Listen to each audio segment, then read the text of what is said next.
다니엘서 4장 1절부터 3절까지 말씀입니다.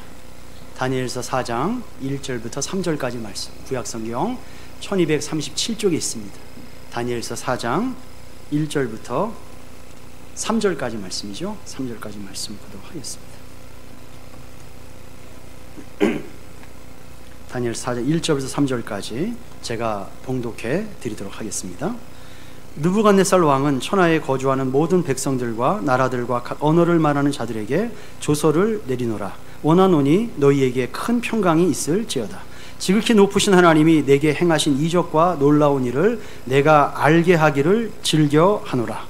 참으로 크도다 그의 이적이요 참으로 능하도다 그의 놀라운 일이요 그의 나라는 영원한 나라요 그의 통치는 대대에 이르리로다. 아멘.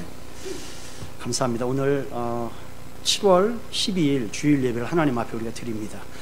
7월 12일 주일 예배를 드리시는 예배당에 나오신 여러분들, 또 가정에서 예배 드리시는 여러분들, 주님의 은혜가 우리의 심령과 가정과 우리의 발걸음마다 충만하게 임하게 되어줄 수 있기를 예수님 이름으로 축복합니다.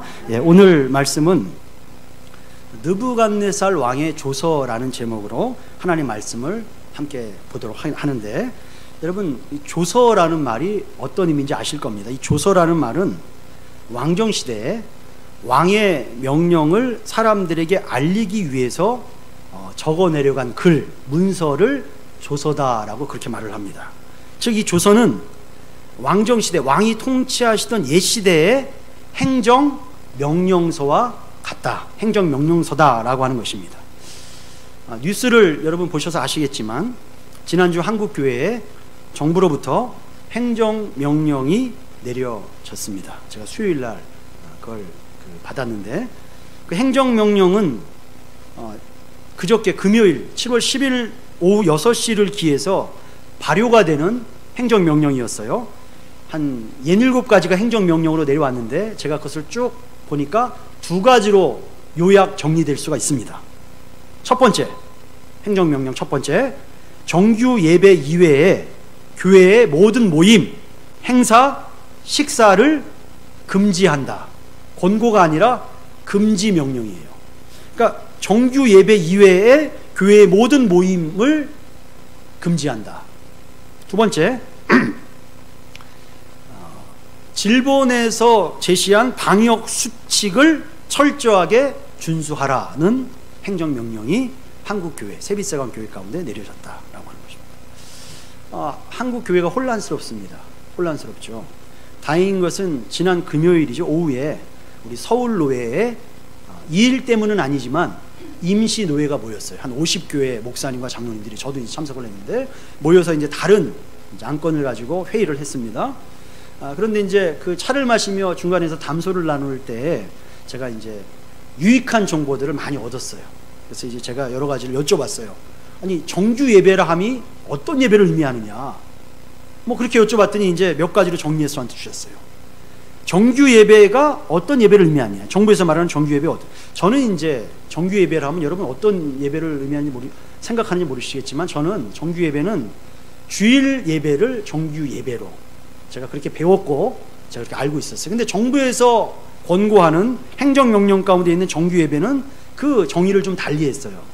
그러니까 정부에서 인정하는 정규 예배는 우리 주보에 나와 있는 예배 모임 있지 않습니까? 예배 시간 안내, 이 모든 모임을 정규 예배로 규정하고 있다라는. 그러니까 이제 주일 오전 예배, 오후 예배, 이제 일반적인 수요 예배 드리는 수요 기도회, 금요 기도회, 새벽 기도회까지 정규 예배로 규정을 하고 그 외의 모든 모임들을 금한다라는 의미다라고 하는 것입니다. 그러니까 구역 모임, 성경 공부, 성가대 모임, 식사 모임을 일절 금하고 정규 예배에만 이렇게 허락한다, 그런 의미가 있어요. 두 번째, 우리가 준수해야 할 방역 수칙이 뭐냐? 저는 우리 교회가 잘하고 있다라고 생각합니다.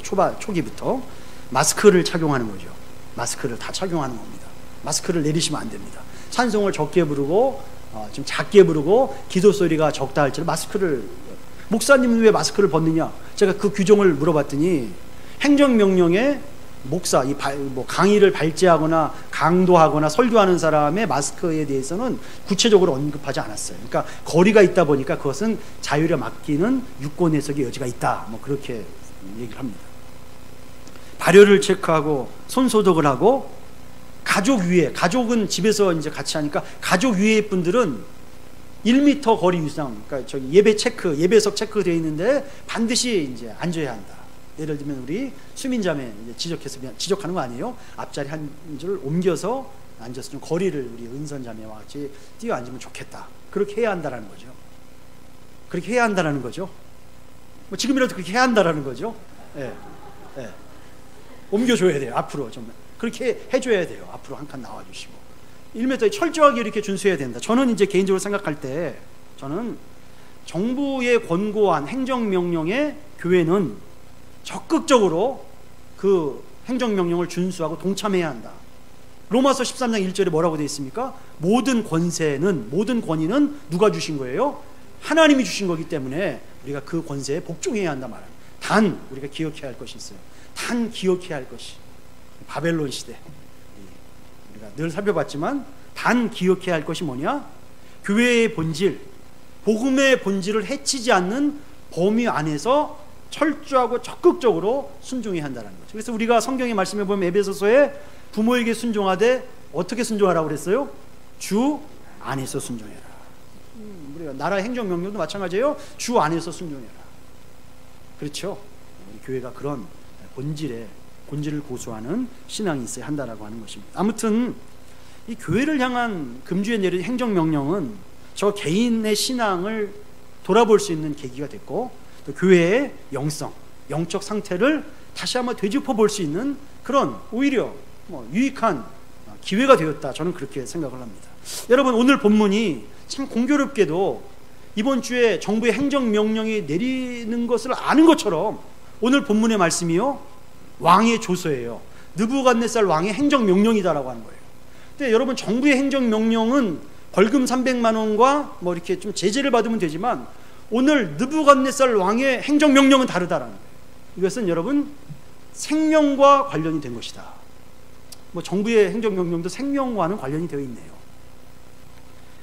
다니엘서 4장 전체는 당시 느부갓네살 왕의 행정명령을 그대로 옮겨놓은 거예요. 다니엘이 당시 그 느부갓네살 왕이 내렸던 행정명령의 원본을 그대로 4장에 옮겨놓은 것이 다니엘서 4장이에요. 2500년 전 느부갓네살 왕의 행정명령을 통해서 어떤 의미가 있냐? 그게 나와 무슨 상관이냐? 시기적으로도 2500년 전이고 지역적으로도 저 멀리 고대 근동 저기 이라크 땅에 있었던 그 바벨론 제국의 느부갓네살 왕의 그 당시 2500년 행정명령이 나와 무슨 상관이 있느냐? 우리 교회와 무슨 상관이 있느냐? 그렇지 않다라고 하는 거예요. 하나님께서는 다니엘서 전체 12장 가운데 4장을 들여서 그 느부갓네살 왕의 행정명령을 그대로 옮겨놨어요. 왜? 오늘 바벨론과 같은 시대를 살아가는 우리들에게 기가 막힌 메시지, 적용점을 주고 계시다라고 하는 것입니다. 더 중요한 영적 교훈이 오늘 바벨론 다니엘 4장에 담겨져 있다라고 하는 것입니다. 여러분 저는 오늘 이 다니엘서 4장 느부갓네살 왕의 조서를 통해서 왕의 조서, 느부갓네살 왕의 조서가 아니라 우리의 왕이 되신 하나님의 조서로 우리가 하나님의 행정명령으로 받아들이고 우리의 삶이 오늘 하나님께서 원하시는 큰 평강과 하나님께서 원하시는 바른 믿음의 삶으로 나아가시는 저와 여러분 우리 모두가 될 수 있기를 예수님 이름으로 축복합니다. 여러분 이 조서를 내린 사람이 누구냐 참 중요해요. 조서를 내린 누구냐. 1절 말씀에 누구라고 되어 있어요? 1절 보시면 나가 들어있나요? 1절에? 죄송합니다. 느부갓네살 왕은 이라고 되어 있어요. 느부갓네살 왕은 천하에 거주하는 모든 백성들과 나라들과 각 언어를 말하는 자들에게 조서를 내리노라 라고 되어 있어요. 천하의 모든 사람들이에요. 그 당시 바벨론은 천하였기 때문에 모든 사람에게 느부갓네살 왕이 조서를 내렸다. 자, 그렇다면 먼저 느부갓네살 왕이 누구냐가 참 중요해요. 왜 느부갓네살 왕이 조서냐라고 해요. 자, 보십시오. 느부갓네살 왕은 가장 존경받는 왕이에요. 그러니까 우리나라 사람들이 가장 존경하는 대표적인 왕이 누구죠? 세종대왕, 영토를 확장한 광개토 대왕 존경하죠. 그 바벨론 제국의 후손인 이라크 사람들이 지금까지 가장 존경하는 인물 1위가 누구냐? 느부갓네살 왕이에요. 그래서 사담 후세인이 살아있을 때 늘 공식 성상에서 내가 제일 존경하는 인물은 느부갓네살 왕이며 이라크는 바벨론 제국의 부흥을 꿈꾼다, 이렇게 공공연하게 말했다라고 하는 것입니다. 여러분, 이라크 사람들이 존경하는 왕 느부갓네살 왕 우리가 그렇게 중요하지 않아요. 그 나라 사람이 존경하는 사람이 뭐가 중요하냐? 그것이 아니에요, 여러분. 느부갓네살 왕이 왜 중요하냐? 그 말씀을 드리는데, 느부갓네살 왕에 대해서 성경에서 확인할 수 있는 내용이 있어요. 그건 뭐냐? 그것은 느부갓네살 왕은 세속 역사, 선사 이래 세속 역사의 전범위 속에서, 전범위, 우리가 알고 있는 모든 역사 속에서 하나님이 인정하고 성경에서 인정하는 최고의 권력자고 최고의 통치자다라고 하는 거예요. 그러니까 세속 역사 가운데에서 위대하다고 그 손꼽을 수 있는 인물들 중에서 많죠. 하나님이 너는 최고다, 네가 세속 역사에서 가장 위대한 통치자다라고 말하는 사람이 누구냐? 느부갓네살 왕이. 그래서 느부갓네살 왕이 중요하다. 그가 이스라엘 사람이고 이스라엘이 존경하는 왕이기 때문에 중요한 게 아니에요. 하나님이 세속 역사 가운데 가장 위대한 통치자로 인정하는 사람이다. 어떻게 알 수 있냐? 여러분, 느부갓네살 왕이 첫 번째 큰 신상의 꿈을 꿨잖아요. 머리는 금이고 가슴과 양팔은 은이며 배와 넓적다리는 동이고 종아리는 철이고 발가락 사이에 철과 흙으로 되어 있다. 이게 이제 각 제국들을 의미하는 거예요. 각 제국들을 보면은 그 말씀에 나와 있어요. 그 다니엘이 그 금은동 철 흙을 어떻게 해석을 했느냐? 역사 속에서 등장하는 여러 제국들을 의미했다. 근데 2장 38절에 느부갓네살 왕을 향해서 뭐라고 해석을 하느냐?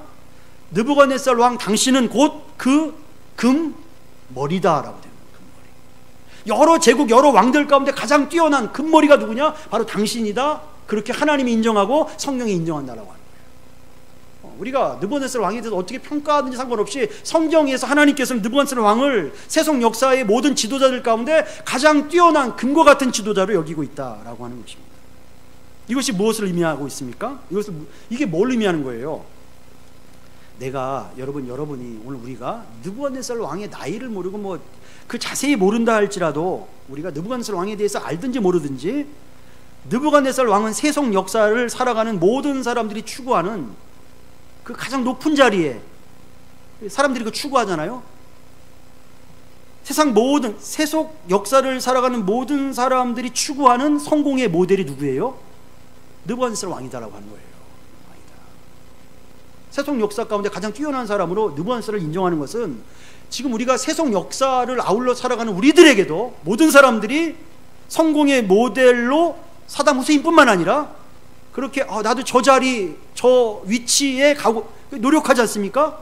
그 모델이 되는 사람이 느부갓네살이다라고 하는 거예요. 곧 하나님을 떠나 하나님의 영광과 상관없이 살아가는 이 세속 역사를 살아가는 모든 사람들의 대표가 되는 사람이 누구냐? 느부갓네살 왕이다. 그러니까 죄인의 대표는 누구예요? 첫사람 아담이면 우리가 이 땅의 성공의 모델이 누구냐? 성경에서 느부갓네살 왕을 제시하고 있다라고 하는 거예요. 자, 이 느부갓네살 왕의 성품이 어땠느냐? 기질이 어땠느냐? 그 사람이 어떤 사람이었느냐? 알 필요가 있어요. 여러분, 느부갓네살 왕의 성품은 어떤 사람입니까? 여러분, 오늘 37절 혹시 본문 37절 좀 보여줄 수 있어요? 저 밑에 보시면은 4장 37절이에요. 그러므로 지금 나 느부갓네살은 하늘의 왕을 찬양하며 칭송하며 경배하노니 그의 일이 다 진실하고 그의 행하심이 의로우심으로 교만하게 행하는 자를, 저 교만하게 행하는 자가 누구예요? 자기 자신을 의미하는 거예요. 교만하게 행하는 자를 그가 능히 낮추심이라. 자기 얘기하고 있는 거예요. 자기 어떤 사람이다? 나는 교만한 사람이다라는 말하고 있는 거예요. 느부갓네살 왕은 원래 어떤 사람이었어요? 교만한 사람이었어요. 그래서 남유다, 북이스라엘은 아수르에 대해서 멸망당하고 남유다는 누가 멸망시켰어요? 바벨론의 느부갓네살 왕이 멸망시켜버렸어요. 하나님의 나라, 하나님의 제국을 멸망시켰어요. 하나님을 대적했다라고 하는 것입니다. 하나님의 교회를 대적했다라고 하는 겁니다. 교만한 사람이에요. 거기서 그친 게 아니에요. 하나님의 성전을 파괴하고 그 성전 안에 있던 하나님의 기명들을 탈취해서 본국으로 가지고 가서 자신의 그 신들을 모셔놓은 산당에다가 그 전리품으로 전시해 놨다. 그렇게 하나님을 대적한 교만한 사람이었다라고 하는 것이 느부갓네살 왕이에요. 자, 그리고 하나 더, 그의 기질은 어떤 기질입니까? 그는 포악한 기질을 가진 사람이었어요. 포악한 기질. 남유다의 마지막 왕 시드기야 왕을 사로잡았어요. 그리고 그 아들들을 사로잡았어요. 어떻게 하는지 아십니까, 여러분? 그 아들들을 시드기야 왕이 보는 앞에서 다 죽여버려요. 그리고 시드기야 왕이 그거를 목격한 시드기야 왕의 두 눈을 뽑아버려요. 그리고 바벨론으로 포로를 질질 끌고 가는 거예요. 이게 포악해요. 우리가 살펴보았지만, 지난 시간에 살펴봤지만, 왕의 명령을 어긴 사드락과 메삭과 아벳느고를 어떻게 했어요? 풀무불에 던져버려요. 그리고 다니엘서 6장에 다니엘이 왕의 조서를 어기고 왕의 명령을 어기고 기도했을 때 어떻게 했어요? 바벨론 나라가 사자굴에 던져버리죠. 그렇게 포악한 사용제도가 있었고 포악한 사람이 바벨론 왕 느부갓네살 왕이었다라고 하는 것입니다. 그리고 여러분, 그는 지극히 세상적인 사람이었다라고 하는 거예요. 자, 보십시오. 오늘 다니엘 4장 4절 말씀을 같이 한번 보도록 하겠습니다. 4장 4절 말씀을 보시면, 자, 나 느부갓네살이 내 집에 편히 있으며 내 궁에서 어떻게 할 때요? 평강할 때. 느부갓네살이 집에 거하고 그 수도 궁에 있을 때 어떻게 했다고요? 평강했다라고 말해요. 평강했다.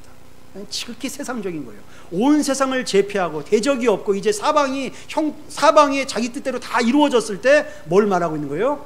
평강을 말하고 있다. 지극히 이 평강이란 말은 고대 근동의 일반적인 인사법인데, 평강은 누가 주시는 겁니까, 여러분? 하나님이 주시는 거예요. 샬롬은 하나님이 주시는 건데, 느부갓네살 왕은 자기 집에, 자기 궁에, 자기가 육신적인 편한 세상의 쾌락을 다 추구했을 때 그때 어떻다고 고백하고 있는 거예요?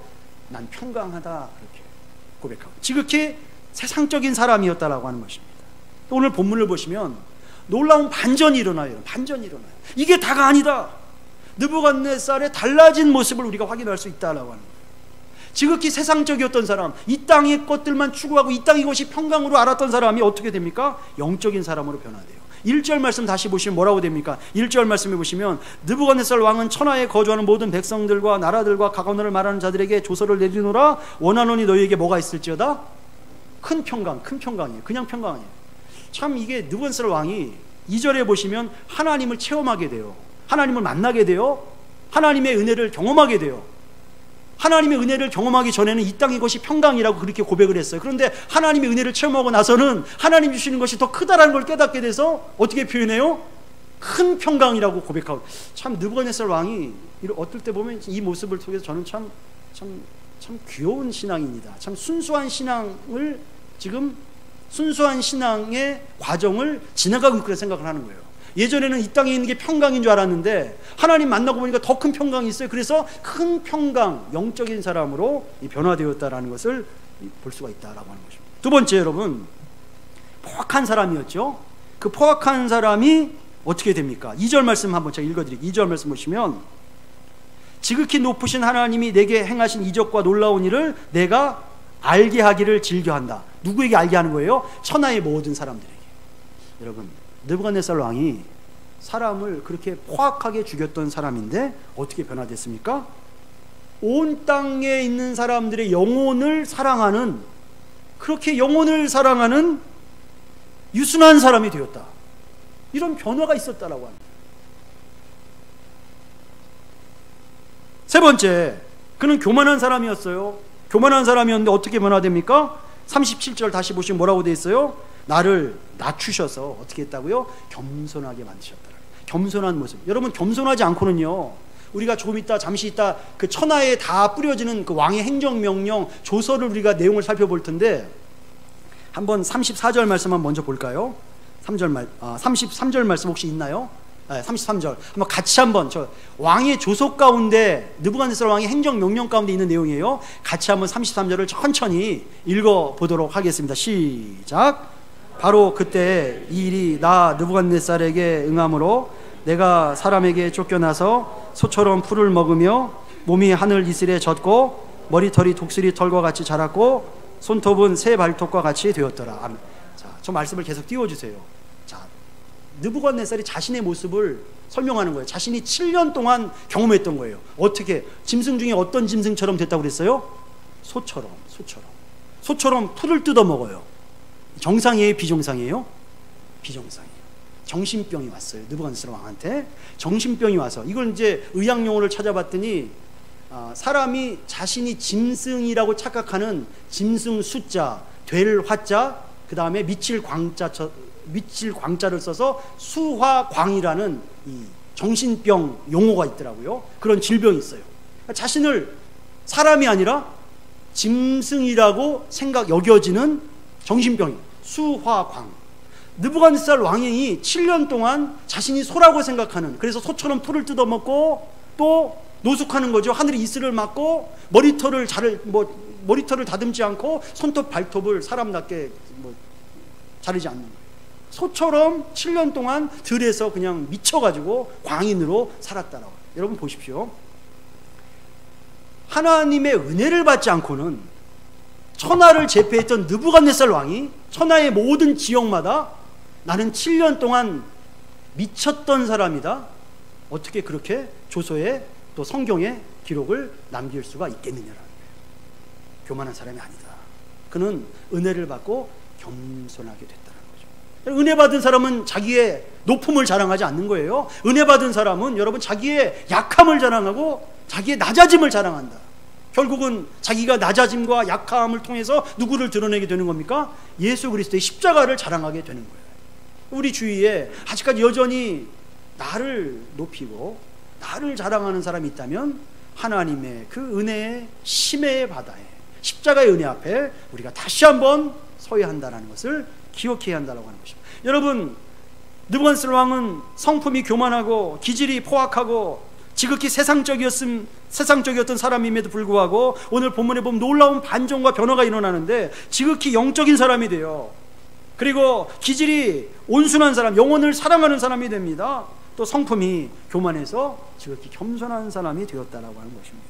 저는 오늘 이 느부갓네살 왕이 스스로 공포하는 조서를 통하여서 하나님께서 우리에게 주시는 이 행정명령을 통하여서 우리에게도, 우리의 마음 가운데에도 세상의 평안이 아니라 하나님의 큰 평안이 우리 가운데 임하기를 바라고, 우리가 교만한 마음으로 다른 사람을 무시하는 게 아니라 그 영혼을, 그가 비록 빈하고 약하고 가진 것이 없다 할지라도 그 영혼을 사랑하는 하나님의 안목을 품기를 원하며, 또 교만하여서 하나님의 은혜와 멀어진 자리가 아니라 겸손하여 늘 하나님의 은혜와 동거하는 믿음의 사람들, 오늘 이 시간을 통해서 우리가 회복할 수 있게 되기를 예수님 이름으로 축원합니다. 자, 그렇다면 우리가 이거 반드시 회복해야 하는데 이게 왕의 명령이에요. 어떻게 우리가 이 놀라운 변화를 나도 느부갓네살 왕처럼 우리도 경험할 수 있겠느냐라고 하는 거예요. 어떻게 할 수 있느냐. 자, 느부갓네살 왕이 그거 전해주려고 우리에게 오늘 이 조서를 꾸민 거예요. 그래서 우리가 오늘 보게 되는 것인데, 하나님의 놀라운 일을 느부갓네살 왕은 2절에서 말하고 있어요. 하나님이 이적을 말하고 있어요. 하나님이 내게 이적을 행하셨고 놀라운 일을 행하셔서 나처럼 교만한 사람도 겸손하게 하셨다, 나처럼 세상적인 사람도 하늘의 평강을 주셨다, 나처럼 포악한 사람도 영혼을 사랑하고 섬기는 마음 주셨다, 너희들도 할 수 있다, 그것을 말씀하고 있는 것입니다. 자, 그럼 하나님께서 하신 이적, 그 놀라운 일이 뭐냐? 이제 4절부터 37절까지 그 꿈의 내용을 간략하게 살펴봐야 돼요. 느부갓네살 왕이 그 집에서 왕궁에서 평안할 때, 자신이 평강하다고 생각될 때 꿈을 하나 또 꿔요. 다니엘서 2장에 꿨던 꿈이 아니고 또 두 번째 꿈을 꾸는데, 그 꿈의 내용이, 꿈에 보니까 그 평야에 나무 한 그루가 있는데 그 나무가 점점 자라서 하늘까지 탁 갑니다. 근데 어디서든지, 천하 어디서든지 그 나무가 하도 크니까 다 보여요. 그 나무에 많은 열매가 있어요. 아름다운 잎들이 있어요. 가만 보니까 세상의 많은 모든 사람들이 그 나무 열매를 따먹어요. 모든 들짐승들이 나무에서 살아요. 새들도 그 나무 때문에 살아요. 아, 너 얼마나 아름다운 꿈입니까? 여러분, 이런 꿈 꾸면 어떻게 해야 돼요? 옷건을 싸야 됩니까? 그런데 여러분, 잠시 후에 꿈속에서 느부갓네살 왕에게 소리가 탁 들리는 거예요. 하늘의 음성이겠죠? 하늘의 음성이 들리는데 어떤 음성이 들리느냐? 나무를 베어라. 나무를 베어라. 마이크를 베지 말고 나무를 베어야 되는데, 나무를 베어라. 그리고 그 나무 뿌리와 남은 그루터기 위에 쇠사슬을 채우고 이상한 말씀을 하세요. 그 나무가 짐승의 마음을 품게 될 것이고, 그 짐승의 마음을 품고 7대, 그러니까 7년의 기간을 보내게 될 것이다 말이에요. 자, 이 꿈을 꾸고 느부갓네살 왕이 깊은 번민에 또 빠졌어요. 고민에 빠졌어요. 밤잠을 자지 못해요. 평강이 없어졌어요. 당연히 세상적인 평강은 없어지게 되어 있죠. 밤잠을 이루지 못해요. 다행히 다니엘이 있었어요. 다니엘이 등장을 해서 꿈 얘기를 듣더니 다니엘이 막 걱정, 막 두려워하기 시작합니다. 왕에게 말하는 거예요. 그 꿈의 내용이 하나도 왕에게 이루어지지 않고 왕의 대적들과 원수들에게 이루어지기를 원합니다. 그 꿈의 내용이 뭐냐 그랬더니 그 나무는 누구냐? 바로 당신입니다. 느부갓네살 왕 당신입니다. 그리고 언젠가 하나님께서 당신을 왕좌에서 나무를 베듯이 쫓아낼 것이고 그 남은 구루터기에 짐승의 마음을 주듯이 왕이 짐승이 되어서 7년 동안 들에서 유리하고 방황하게 될 것이다. 7년 후에 하나님께서 때가 차면은 다시 왕의 자리를 복원시켜 주실 것이다. 이 꿈을 해석을 하게 되었다라고 하는 것입니다. 이 조서의 내용 가운데 아까 우리가 33절 읽었던 말씀이 나오는 거예요. 33절 말씀 가운데 그때 7년간의 생활을 느부갓네살 왕이 회고하고 고백하고 있는 것이다 라고 하는 것입니다. 다시 한번 제가 33절 말씀을 읽어드리면 바로 그때 이 일이 나 느부갓네살에게 응함으로 내가 사람에게 쫓겨나서 소처럼 풀을 먹으며 몸이 하늘 이슬에 젖고 머리털이 독수리 털과 같이 자랐고 손톱은 새 발톱같이 되었더라. 수화광 정신병에 걸려서 7년 동안 자신이 인간인 줄도 모르고 짐승처럼 들에서 이슬을 맞아가며 소처럼 풀을 뜯어먹고 여러분 짐승처럼 느부갓네살 왕이 7년 동안 살았다라고 하는 것입니다. 느부갓네살 왕이 천하만국에 내려지는 조서에 이 내용을, 이 부끄러운 내용, 감추고 싶은 내용을 그대로 적고 있다라고 하는 것입니다. 여러분 역사적인 인물, 유명한 정치인들 자서전을 보면 자기의 부끄러운 과거의 행적들을 다 감춰요. 말하지 않습니다. 느부갓네살 왕은 그것을 드러내고 있다라고 하는 거예요. 나는 7년 동안 미친 사람이었다. 나는 짐승 같은 사람이었다. 나는 다른 사람에 비하면 짐승이다. 나는 존귀한 데 처했으나 존귀함을 알지 못하는 짐승 같은 사람이었다. 더 나아가서 사도 바울은 나는 죄인 중에 괴수다. 만삭되어 나지 못한 사람 같은 사람이다. 모든 사도들보다 지극히 작은 사람이다. 이와 같이 자신의 약함과 또 낮아짐을 고백하고 있다라고 하는 것입니다. 여러분 사실 느부갓네살 왕은 이미 오래전에 하나님의 살아계신 역사를 2번이나 체험을 했어요. 성경에 기록된 것만 봐도. 첫 번째 꿈 내용도 그렇죠. 큰 신상 꿈을 꿨을 때도 다니엘이 그 꿈의 내용까지 맞추지 않습니까? 하나님의 살아계심을 그때도 찬송했어요. 그리고 두 번째 3장에서도 다니엘의 세 친구가 풀무불에 빠졌을 때 어떻게 머리털 하나 상하지 않고 하나님께서 구출하시잖아요. 그때도 하나님의 살아계심을 체험하는데 그때 여러분 하나님의 찬송, 하나님을 어떻게 찬송하는지 한번 보시면 첫 번째 꿈을 꾸고 나서 다니엘이 해석하고 나서 2장 몇 절인가요? 2장 47절을 먼저 보여주시면 다니엘이 꿈 해석하고 났을 때 하나님을 어떻게 찬양하냐면 왕이 대답하여 다니엘에게 이르되 너희 하나님은 참으로 모든 신들의 신이다. 모든 왕의 주제시로다. 내가 능히 이 은밀한 것을 나타내었으니 누구의 하나님이라고 말해요? 너의 하나님, 다니엘의 하나님, 너의 하나님을 자신의 하나님으로 고백하지 않죠? 두 번째도 마찬가지예요. 사드락과 메삭과 아벳느고 사건 때도 마찬가지입니다. 3장 28절 한번 보시면 느부갓네살이 말하 이르되 사드락과 메삭과 아벳느고의 하나님을 찬송한다 그렇게 말해요. 자신의 하나님이라고, 나의 하나님이라고 찬송하지 않는다라고 하는 것입니다. 그러나 오늘 4장에서 그가 직접 미친 사람이 되고 소처럼 풀을 뜯어먹고 7년 동안 짐승 생활을 하면서 다시 총명을 회복시켜 주신 하나님 앞에 어떻게 고백을 하느냐. 여러분 오늘 2절 말씀 본문 2절 말씀 보시면 찬송의 주체가 달라졌다라고 하는 거예요. 다니엘의 하나님, 사드락과 메삭과 아벳느고의 하나님에서 어떻게 달라졌습니까? 2절 말씀 보시면 지극히 높으신 하나님이 누구에게 행하셨습니까? 내게 행하신 나의 하나님 맡겼다. 나의 하나님을 맡겼다라고 하는 것입니다. 마지막 37절 말씀도 마찬가지입니다. 4장 37절에서도 그러므로 지금 나 느부갓네살은 하늘의 왕을 찬양하며 칭송하며 경배하노니 그의 일이 다 진실하고 그 행하심이 의로우심으로 교만하게 행하는 자를 그가 능히 낮추셨다라고 합니다. 여러분 하나님께서 하나님께 예배하는 백성들, 하나님을 섬기는 사람들 복을 주십니다. 느부갓네살에게 주셨던 평강도 주셔요. 사방의 형통함도 주십니다. 근데 여러분 중요한 게 있어요. 우리가 그 하나님을 어떻게 고백해야 하느냐? 누구의 하나님으로 고백해야 돼요? 나의 하나님, 나의 하나님. 어떻게 그럴 수 있느냐? 어떻게 그럴 수 있습니까? 느부갓네살 왕은 자신이 짐승, 소가 되는 낮아짐을 통해서 나의 하나님으로 고백했죠. 우리는 어떻게 할 수가 있어요? 성경은 우리에게 분명히 우리의 정체성을 말씀하시는 거예요. 여러분 이사야 53장 6절 말씀 좀 띄워주시면 같이 한번 읽어볼게요. 지금 시작. 우리는 다 양 같아서 그릇 행하여 각기 제 길로 갔거늘 여호와께서는 우리 모두의 죄악을 그에게 담당시키고. 보십시오. 느부갓네살은 자신이 소처럼 미련한 짐승, 하나님 앞에서 아무짝에 쓸모없는 소처럼 미련한 죄인임을 깨닫고 비로소 나의 하나님을 고백하게 되었어요. 여러분 우리가 천지 만물을 지으신 이 전능하신 하나님을 나의 아버지로 고백할 수 있는 그 통로가 어디 있느냐? 하나님이 주신 축복이 아닙니다. 우리가 생각하는 이 땅의 평강이 아닙니다. 무엇이에요? 느부갓네살 왕이 자신이 그 수화 광에 걸려서 자신을 소처럼 여겼 그 낮은 자리에 들어갔던 것처럼 우리는 다 양 같아서, 미화시키는 게 아니야, 나는 양 같아서 우상을 숭배하고 음란하며 하나님 앞에 극악한 죄인임을 깨닫고, 양임을 깨닫고, 양 같은 미련한 짐승임을 깨닫고 어디 앞으로 나가야 돼요?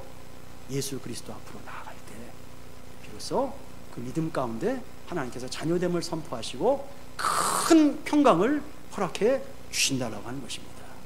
느부갓네살 왕이 뭐라고 그래? 2절과 3절에서 이적이라고 말, 이적, 기적을 말합니다.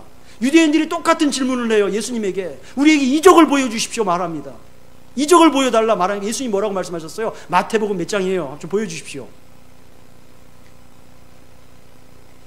마태복음 12장인가요? 죄송합니다. 장을 제가 기억을 못하는데 마태 12장 맞네요. 12장 39절에 예수님이 뭐라고 말해요? 예수께서 대답하여 이르시되 악하고 음란한 세대가 표적 이적을 구하나 선지자 요나의 표적 밖에는 보일 표적이 없다. 악하고 음란한 우리들, 양 같은 우리들을 구원할 표적은 오직 하나인데 선지자 요나의 표적이에요. 예수 그리스도의 십자가와 부활 외에는 우리가 하나님을 나의 하나님으로 하늘의 큰 평강을 얻는, 마음의 평강을 얻을 수 있는 비결이 없다.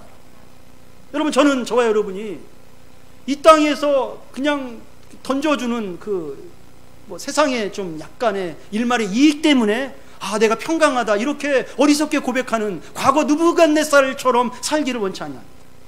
느부갓네살 왕이 나는 양입니다, 나는 소입니다, 그 자리에서 하나님 만났습니다, 예수님을 체험했습니다라고 그 이후에 그가 표현할 수 있는 표현으로 큰 평강, 너무 귀엽죠. 큰 평강, 그 인생의 가장 최고의 정점에서 누릴 수 있는 모든 쾌락과 재물과 권세 가운데서 누렸던 것을 평강이라고 말했다면 하나님이 주셨던 큰 평강으로 고백하는 것처럼, 그럼 저는 저와 여러분이 조건적인 어떤 이 땅의 어떤 그 평강이 아니라 예수 정말 믿는 사람에게 주시는 하나님 주신 하늘의 큰 평강을 받아 누리시는 우리 모두가 될 수 있기를 바랍니다. 너무 중요합니다. 그래서 제가 어떤 책을 보니까 정신과 의사가 쓴 책을 보니까 그러시더라고요. 그 책에 보니까 저는 믿을 수가 없어요. 지금 이제 코로나 전국 때도 더 심해졌겠죠. 길가에 다니는 10명 중에 7명은 정신병이 있다. 정상적이지 않다라는 거예요. 마음에 상처가 있고 트라우마가 있고, 물론 이제 경계선 왔다 갔다 하지만 우울하고 여러 가지 마음의 아픔이 있다라고 하는 거예요. 맞죠, 여러분? 우리도 마찬가지 아닙니까? 그러나 예수 믿는 사람이 뭐가 있다? 큰 평강이 있다라고 합니다. 그리고 정말 예수 믿는 사람은 여러분 기질이 바뀌죠. 교만에서 겸손으로 바뀌고, 성품이 바뀌죠. 포악한 인격에서 영혼을 사랑하는 사람으로 바뀐다라는 거예요. 여러분, 저와 여러분이 정말 예수 잘 믿어서 하늘의 큰 평강을 얻고 가족들에게 또 자녀들에게 인정받는 믿음의 어른들이 될 수 있기를 바라고, 또 세상을 향하여서도 이 복음, 느부갓네살 왕처럼 포악한 사람도 그가 할 수 있는 모든 행정력을 동원해서 즐겨 하나님의 복음을 증거했던 것처럼 정말 우리도 예수 안에서 큰 평강을 받아서 어디서든지 모든 사람들에게 정말 이 큰 평강을 증거하는 저와 여러분이 될 수 있기를 바라고, 우리 세빛사과 함께 모든 교우들이 될 수 있기를 예수님 이름으로 축복합니다. 기도하겠습니다. 하나님 감사합니다. 느부갓네살 왕의 2500년 조서를 통하여서 하나님의 행정명령을, 우리에게 지금 현재 주신 행정명령을 우리가 깨닫고 기억할 수 있도록 은혜 주심을 감사를 드립니다. 우리는 다 양 같아서 하나님 앞에 순종하지 못하고 그릇 행하여 제 길로 갔지만, 주님께서 우리 구주가 되시는 예수님을 이 땅에 보내주시고 십자가, 그 대속의 십자가 은혜를 통하여서 우리를 죄사해 주시고 구속하여 주시고 자녀 삼아 주심을 인하여서 다시 한번 감사를 드립니다. 주님, 우리가 예수 외에 소망을 품고 의지하고 우리가 바라는 것이 있다면 이 예배 시간을 통하여 다 내려놓게 하여 주시고, 우리의 유일한 소망과 우리의 유일한 구세주가 예수 그리스도임을 다시 한번 고백하며 하나님께서 주시는 큰 평강과 우리 삶에 예수님처럼 닮아가는 인격과 기질의 변화가 나타나는 참 믿음의 성도들 다 되게 하여 주시옵소서. 코로나 전국 정말 바벨론 시대보다 더 혼란한 이 시대 가운데 살고 있지만, 주님, 우리도